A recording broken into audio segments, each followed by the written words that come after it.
Basketball season is upon us. West Virginia has already played Albany and got a win.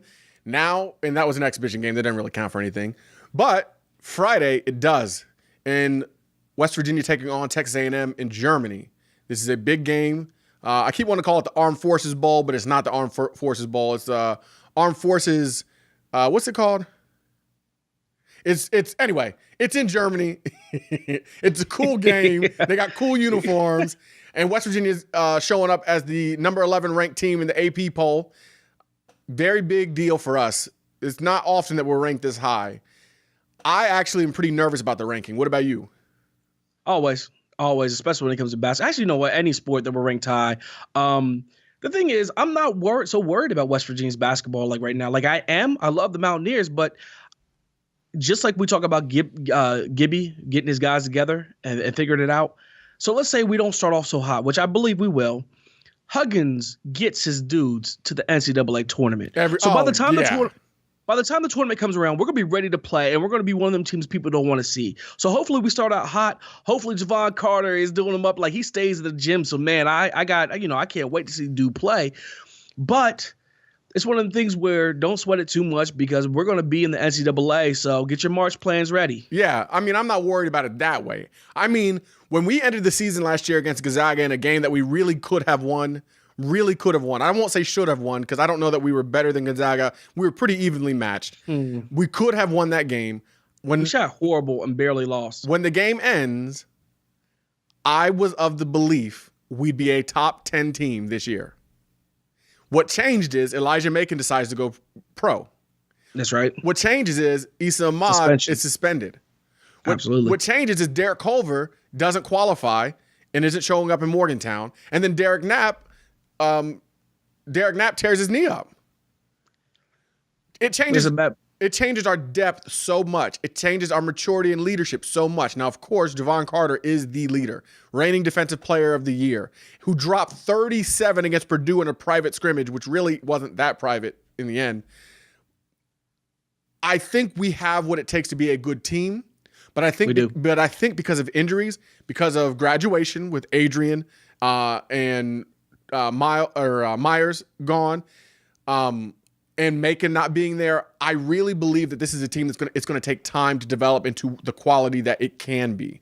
I don't think you're going to see our peak until later with guys like Lamont West and Beetle Bolden really having to develop.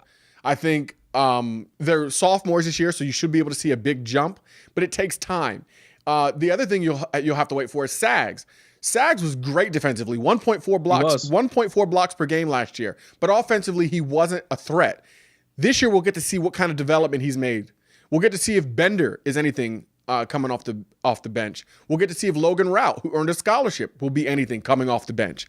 John Everett Brook Lowe, Mr. Four Names, he said that based on the game notes from the Purdue scrimmage, he said that it's projected that Lamont West, Wes Harris, Sags, Daxter Miles, and Javon Carter will start this Friday against Texas A&M. And so Wes Harris is that transfer. He's a sophomore. We'll get to see what he does.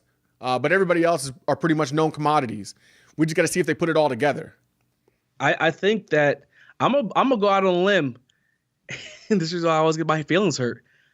And I know every year I feel this way, but I honestly feel like we should be a better shooting team than we have been in past years. I think with West, with Beetle Bolden, with Javon Carter. Javon Carter always, can fill up the cup. I won't call him a shooter, but he's a scorer. He's a scorer, yeah. He's not a shooter. Yeah, he's a scorer. So I honestly feel like we may be able to score the ball a little better than we have in past years. And if that's the truth, it could get scary. Yeah, but that's the thing. It's hard to know. It's really hard to know because in that scrimmage against Purdue, we had 77 points. Javon Carter had 37 of them, which means the rest of the team only had 40 points combined. Yeah, I'm laughing because as I'm saying this, I think always drinking the Kool-Aid. Well, I just think what I'm trying to do for people who are listening and watching the show more than anything else, I'm trying to say to you, don't get panicked if we start out the season poorly. That's the kind of thing I'm steeling myself for. If we start out poorly, we drop some games early, I'm not as concerned about it as I would be in years past because I feel like this team is going to take time to gel a little bit, figure out how to play with less guards. We really only have 3 guards and Chase Harler, who's a sophomore, who didn't play almost at all last year. And we're going to have to figure out how we do this press with the forwards more involved. I really don't know what we're going to do yet. Huggins knows. Huggins seems optimistic. And in Huggy we trust. Huggy to the hall, all of that good stuff. But I think it's going to take some time, especially until Issa gets back. Now, fortunately for us, Issa comes back in the meat of our schedule. He'll be back for Kentucky. He'll be back for Big 12 play. So and I love the leadership of our squad. Yeah. The guards we have coming back, the leadership of our squad, and that's a big thing. When they can set the tone, not only in the gym, but on the court and where you focus in on games, I think that's going to be huge.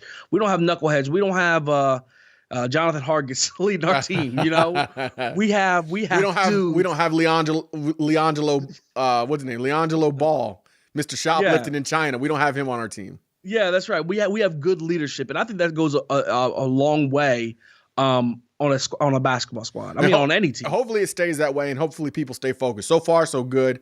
But that's the end of the wrap up for the basketball preview. Just a little bit, give you a little taste. We'll talk more as the season goes on. Raspy Voice Kids are out. Press Virginia.